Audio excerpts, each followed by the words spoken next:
नमस्कार भक्तों, स्वागत है हमारे इस चैनल अनमोल विचार टिप्स पर। वीडियो देखने से पहले एक प्यारा सा कमेंट कर दे। हर हर महादेव। 2025 में नवरात्रि इस बार बेहद यीशु सहयोग में आ रही है। भक्तों, इस वीडियो को शुरू से लेकर अंत तक जो भी माता बहन देखेगी उसे लाभ जरूर प्राप्त होगा। घर में दुख दर्द का तकलीफ जो भी है वे सभी से आपको निजात मिल जाएगी। अब तो अभी 2 दिन पहले की कथा में गुरुजी ने कहा है कि नवरात्रि 2025 में इस बार कुछ राशि वालों को विशेष लाभ जरूर प्राप्त होगा, यानी कि माता रानी की कृपा विशेष रूप से कई लोगों के लिए अति महत्वपूर्ण होने वाली है। भक्तों, इसलिए आप सभी को हम आपको यह भी बताएंगे इस वीडियो में कि नवरात्रि से पहले कुछ खास चीज घर से जरूर हटा देनी चाहिए। यह हमें बर्बाद कर देती है। घर की दुख दर्द देता का सबसे बड़ा कारण इन चीजों को नवरात्रि में अगर व्यक्ति न हटाए तो जीवन बर्बाद हो जाता है। भक्तों, चलिए सबसे पहले जान लेते हैं 2025 के 100 टाइम्स शुभ मुहूर्त के बारे में। नवरात्रि 2025 में कब से प्रारंभ है? भक्ति बड़े ही कंफ्यूजन की स्थिति में है कि शारदीय नवरात्रि 22 तारीख से शुरू हो रही हैं या 23 से। तो आज हम आपकी इसी कंफ्यूजन को दूर करने के वाले हैं। साथ में जानेंगे कि नवरात्रि के दिनों में माता के 9 रूपों की पूजा कैसे करना है, पूजा पाठ व्रत कैसे करना है, हर दिन माता के रूपों की पूजा कैसे करनी है और किस रूप में करनी है। हिंदू कैलेंडर के अनुसार नवरात्रि की डेट टाइम क्या है, कब से प्रारंभ, कब समाप्त होंगे, माता रानी का पूजन कैसे करें, व्रत कैसे करें, क्या नियम है, क्या विधान है, माता रानी को कैसे प्रसन्न किया जाता है, सब कुछ जानेंगे आज हम इस छोटी सी प्यारी सी माता रानी की वीडियो के साथ। वह तो बात ऐसी है कि हमारा काम तो सिर्फ एक सही सलाह देने का है। हम तो केवल आपको एक सलाह दे सकते हैं। आप उसको मानिए ना मानिए, आपकी मर्जी। लेकिन वाह भक्तों, यही कहेंगे हम तो कि मन लगे तो माता रानी की कृपा से आपका बेड़ा पार हो जाएगा। इसलिए आपको वीडियो के अंत तक बने रहना है, तभी आपको सही से अच्छे से समझ में आएगा। भक्तों, नवरात्रि का नाम लेते ही मन में शक्ति, भक्ति और सकारात्मक ऊर्जा का संचार होने लगता है। यह पर्व केवल एक धार्मिक अनुष्ठान नहीं है, बल्कि यह जीवन में आशा, साहस और आत्मबल जगाने का अद्भुत अवसर है। कहा जाता है कि शारदीय नवरात्रि आंगन में विराजमान रहती हैं और जो भी भक्त सच्चे मन से उनका आह्वान करता है उसके जीवन से सभी दुख, दरिद्रता और विघ्न नष्ट हो जाते हैं। नवरात्रि का यह पावन समय हमें यह याद दिलाता है कि जब जब संसार पर अंधकार छाया है, मां आदिशक्ति ने अवतार लेकर अपने भक्तों का कल्याण किया है। इसलिए यदि आप इन 9 दिनों में मन, वचन और कर्म से मां की साधना करते हैं तो आपके जीवन में न केवल सुख समृद्धि आती है बल्कि संकटों से रक्षा भी होती है। चलिए भक्तों, अब जान लेते हैं कि शारदीय नवरात्रि 2025 कब से प्रारंभ हो रही है और कब समाप्त होगी। इस वर्ष शारदीय नवरात्रि का शुभारंभ 22 सितंबर 2025 दिन सोमवार को घट स्थापना और कलश पूजन के साथ होगा, जो कि सुबह 0:08 से जो 9:45 बजे तक का समय अत्यंत शुभ माना गया है।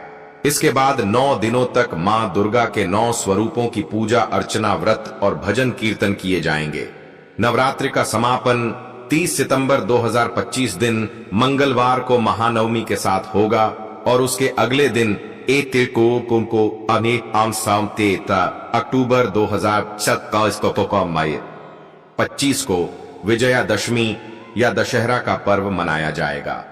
इस प्रकार से शुभ मुहूर्त, सही डेट टाइम में ही पूजा पाठ करना शुभ माना जाता है, क्योंकि शास्त्र भी कहते हैं कि शुभ मुहूर्त में किया गया पूजा पाठ कभी भी निष्फल नहीं जाती है, हमेशा ही लाभ ही प्रदान करता है।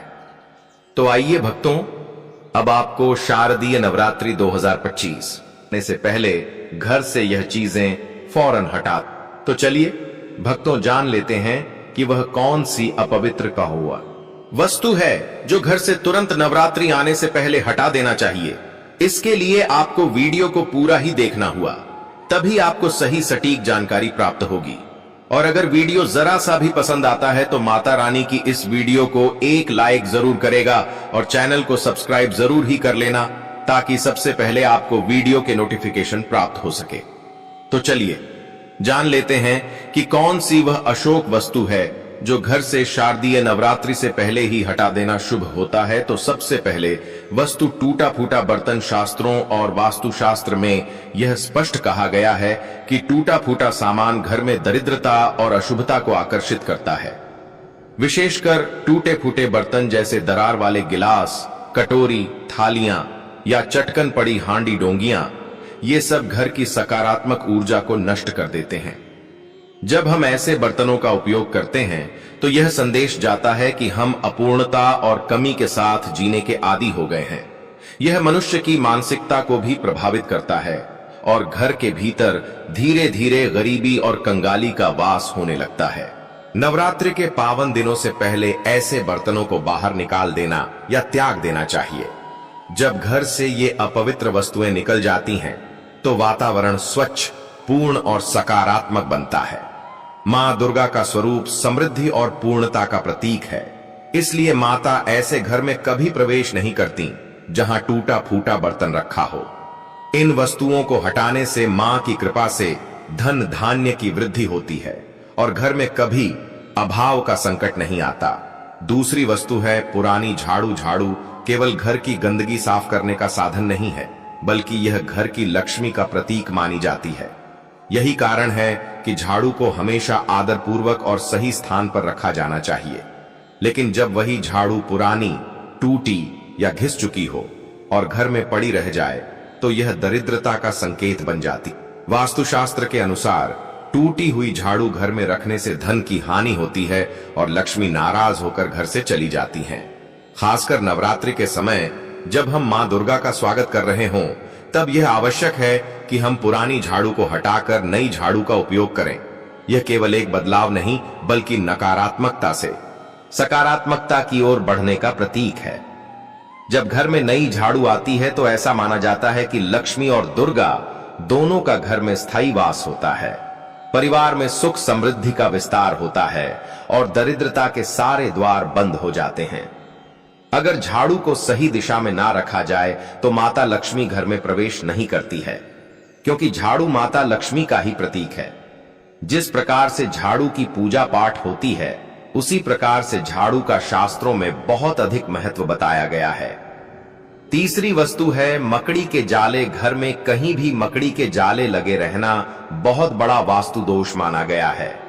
मकड़ी के जाले आलस्य, रुकावट और स्थिरता के प्रतीक हैं। जिस घर में यह जाले लगे रहते हैं, वहां प्रगति के मार्ग अवरुद्ध हो जाते हैं। चाहे कितना भी परिश्रम कर लिया जाए, वहां के लोग जीवन में आगे नहीं बढ़ पाते। इसके अलावा मकड़ी के जाले घर को गंदा और अंधकारमय बनाते हैं, जिससे सकारात्मक ऊर्जा अंदर प्रवेश ही नहीं कर पाती।